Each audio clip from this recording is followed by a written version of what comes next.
Something is happening to scientists who work on anti-gravity technology, and nobody is talking about it loudly enough. Let's get into it. 10 American scientists gone since mid 2024. All of them had access to classified nuclear or aerospace material. All of them were working on similar projects. And then an 11th case was added to the list, a woman named Amy Esgridge. Just before her death in 2022, she had announced plans to present what she described as groundbreaking work in anti gravity technology. And there is video of her documented, time stamped, on record saying she would never take her own life. And when she was found, that is exactly what the official report claimed happened. She also said something else on camera before she died, something that stuck with me when I first heard it. She said, "We discovered anti gravity, and it is like the worst thing that ever happened to us in our entire lives. We discovered anti gravity, and our lives went to hell, and people started sabotaging us. Harassment, threats. We discovered anti gravity." Now, I want to be careful here because these cases are complex and not all of them have been fully investigated. The connections between these scientists, the overlap in their work, the classification levels they had access to, the proximity of their disappearances and deaths to each other are being pieced together by researchers and journalists who are doing serious work. But the full picture is not clear yet. What is clear is that 11 scientists with access to classified aerospace and nuclear material have gone missing or died since mid 2024. And the question that nobody in official channels seems to want to ask out loud is anyone investigating whether these things are connected?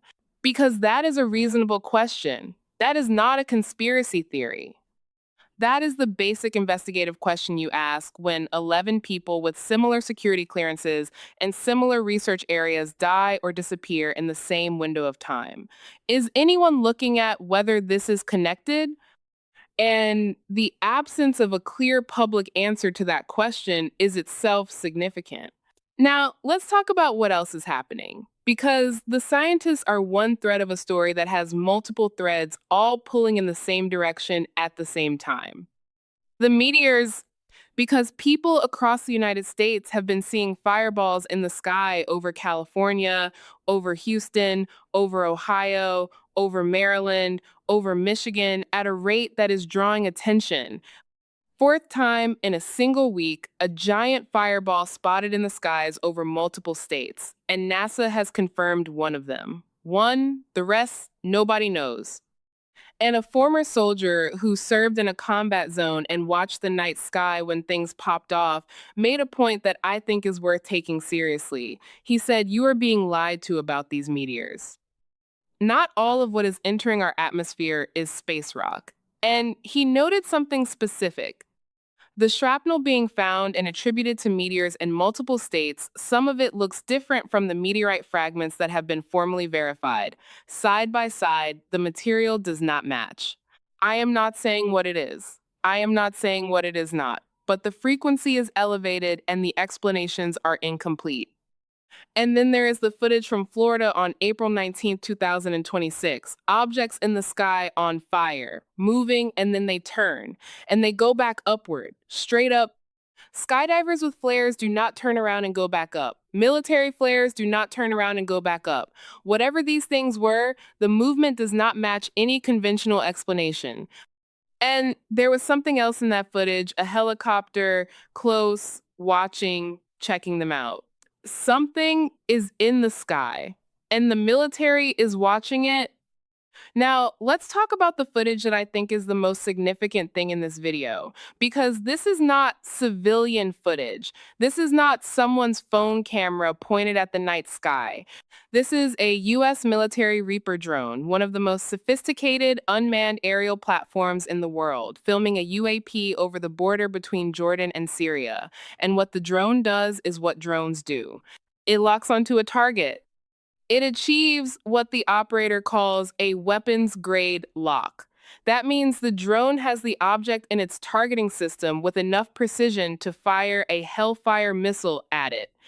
The operator says it out loud, "We can hit that with hellfire." And then he describes what he is looking at. No wings, no tail, no rotors, no exhaust. Shaped like a mushroom, a flying saucer.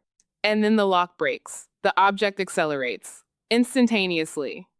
The camera operator is tracking it, and the ground below the object is moving in the frame, which is how you know the object is actually moving and it is not a camera artifact, and then it is gone. Slowed down to 5% speed, barely visible, zipping out of frame in what the operator describes as instantaneous acceleration. A U.S. military drone achieved weapons grade lock on an unidentified object with no wings, no tail, no rotors, and no exhaust. And the object detected the lock and left. Detected the lock and left. That is not a weather balloon. That is not a drone. That is not any conventional aircraft. That is an object that, at minimum, has the ability to detect military targeting systems and respond to them. And whatever technology allows an object to detect a Hellfire targeting lock and accelerate instantaneously in response is not technology that any publicly known nation state possesses. And this footage, this specific footage, is being reviewed by government officials as part of the ongoing UAP disclosure process. It is not a random internet video. It is documented, it is on record, and the people who filmed it are military operators who knew what they were looking at. Now let's talk about the orbs, because the orb sightings are escalating and they are getting stranger. People all over the world are filming spherical objects in the sky that do not behave like any conventional aircraft, hovering, moving without propulsion, appearing and disappearing. And the footage coming out now is clearer than it has ever been. 4K, zoomed in, from multiple angles with multiple witnesses. One of the clearest pieces of footage in recent weeks was captured over Nellis Air Force Base in Nevada. A rotating pattern of lights, stationary, blue hue. People who have been studying UAP footage for 30 years are saying it is one of the most compelling things they have seen. And people are noticing something else about the orbs. Something that sounds strange until you start watching the footage carefully. They appear to respond, not to threats, but to attention. When people film them and focus on them and talk to them, the orbs sometimes flash, sometimes pulse, sometimes move in ways that seem almost deliberate. I am not telling you these are conscious beings communicating with humans. I am telling you that the behavior pattern in multiple independent videos from multiple unconnected locations shows something that does not match a passive, inert object drifting through the sky. And then there is the personal account that the creator of the video source material shared. April 16, 2026, approximately 10:30 p.m.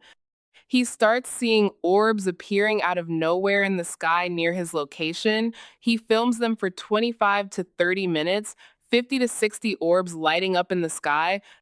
He checks the flight radar while screen recording his phone to document what he finds. In the direction of the orbs, almost no commercial air traffic, but two military helicopters appear, U.S. Air Force, one of them named Jolly 22, moving toward the area where he is seeing the orbs. And the helicopters are heading toward a U.S. Space Force base, a base he did not know was close to where he lives. And then one of the helicopters turns off his tracking signal before arriving at the base, just disappears from the radar, while the other one continues. Military helicopters responding to orb activity over a Space Force base, one of them going dark before it arrives. So let's bring this all together, because taken individually, each of these things can be dismissed. Unexplained meteors, probably just unusual space events. Scientists dying, probably unconnected tragedies. UAP footage, probably misidentified conventional aircraft. Orbs near military bases, probably classified technology being tested. But not all of it at once, not simultaneously. Not in a year where the President of the United States has launched a public disclosure website that received 1 billion views in 3 weeks. Not in a year where the co-chair of the Congressional UAP caucus is saying disclosure advocates inside the administration are running into resistance from what he calls the deep state. Not in a year where a US military drone is achieving weapons grade lock on an object with no conventional propulsion and watching it escape instantaneously. Something is happening. The scientists who worked on anti gravity are gone. The skies are producing things that nobody can explain. The military is watching things it will not publicly describe. And the government is releasing files while simultaneously warning that some of those files contain disinformation. We are not getting the full picture, not yet. But the picture we are getting is already extraordinary. See you in the next one.